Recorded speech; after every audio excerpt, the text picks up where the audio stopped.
گھر سے آ رہا تھا تو میرے دماغ میں ایک بات گھوم رہی تھی جو آج سے تقریباً 18 سال پہلے کی ہے، اور مجھے یاد ہے کہ میں پہلی دفعہ اللہ کے راستے میں نکلا، لمبے لمبے میرے بال تھے، جینز ٹی شرٹ میں نے پہنی ہوئی تھی، مسجد میں جا کے بیٹھا، اور اس وقت عشاء کے بعد کا ٹائم تھا، مسجد میں کوئی تھا نہیں، لوگ جا چکے تھے، اکا دکا لوگ تھے۔ تو ایسے میں نے قرآن پکڑا، قرآن پکڑ کے ہی میں نے کھولا بڑے عرصے بعد، تو جن آیتوں پر میری نظر پڑی، قرآن کھولا تو 18واں پارہ کھل گیا، اور جن آیتوں پر میری نظر پڑی اس میں سے پہلی آیت تھی قد افلح المؤمنون، اور نیچے اس کے معنی لکھے ہوئے تھے بالتحقیق کامیاب ہو گئے مومنین۔ تو میں اس کو دیکھتا رہا، اس آیت کو دیکھ کے آگے میرے سے پڑھا نہیں گیا، مجھے خیال آیا کہ کامیاب ہو گئے مومنین۔ تو کامیابی تو میرے نزدیک اس وقت کوئی اور چیز تھی، اس وقت میرے نزدیک کامیابی تھی پیسے کا ہونا، شہرت کا ہونا، نام کا ہونا، مال کا ہونا، لوگوں میں جانا، پہچانا جانا، یہ میرے نزدیک کامیابی تھی۔ لیکن مجھے اس بات کا بھی احساس تھا کہ یہ اللہ کا کلام ہے، اور کچھ تھوڑا بہت میرا وقت کیونکہ لگ چکا تھا، تو مجھے اس بات کا احساس ہو گیا تھا کہ اصل کامیابی تو وہ ہے جو اللہ کے ہاں کامیابی ہے، اصل کامیابی وہ نہیں ہے جس کو میں کامیابی کہوں۔ یہ بات بھی ذرا سمجھنے کی ہے،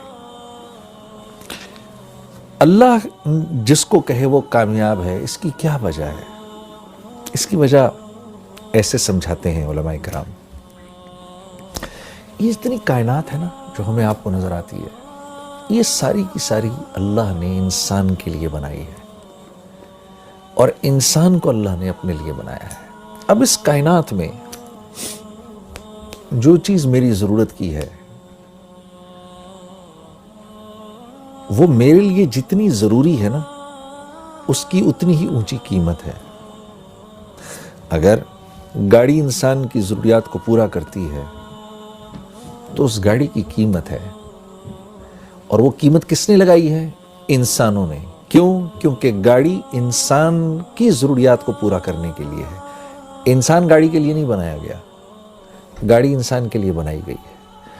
تو یہ گاڑی جب تک اس کی ضروریات کو پورا کر رہی ہے اس وقت تک اس کی قیمت ہے، جس دن یہ انسان کی ضروریات کو پورا کرنا بند کر دے گی اور اس کی جگہ کوئی اور چیز اس سے بہتر ضرورت پورا کرے گی، تو یہ سڑک پہ چلنے والی تمام گاڑیاں لوہے کے بھاؤ بکیں گی، یہ اپنی قیمت چھوڑ دیں گی۔ کیوں؟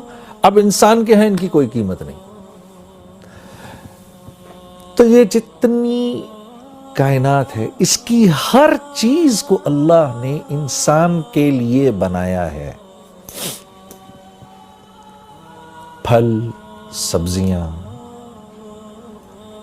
یہ بہتے جھرنے، یہ دریا، یہ ہوائیں، یہ بدلتے موسم، یہ سب انسان کے لیے ہیں، اس کو سکھ پہنچانے کے لیے ہیں۔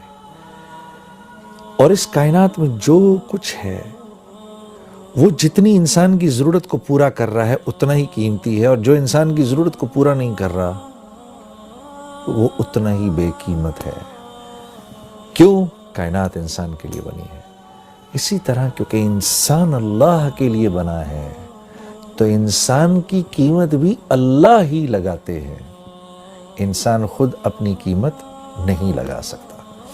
بڑے بڑے بادشاہ آئے، بڑے بڑے کر و فر کے ساتھ آئے، فرعون نے تو اپنے آپ کو آ کر کہا انا ربکم الاعلی، میں تو بہت بڑا رب ہوں، کہتا پھرے، کیونکہ اللہ کے ہاں بے قیمت ہے، تو دنیا سے تو مرنے سے پہلے ہی اللہ نے اس کو بے قیمت کر دیا، اور مارنے کے بعد اللہ نے اس کو پرزرو کر دیا، اور آنے والی نسلوں کے لیے عبرت کا نشان بنا دیا۔ کیوں؟ کیونکہ یہ اللہ کے ہاں بے قیمت تھا، اب یہ قیامت تک بے قیمت رہے گا۔ کوئی اپنے آپ کو کچھ بھی سمجھتا پھرے؟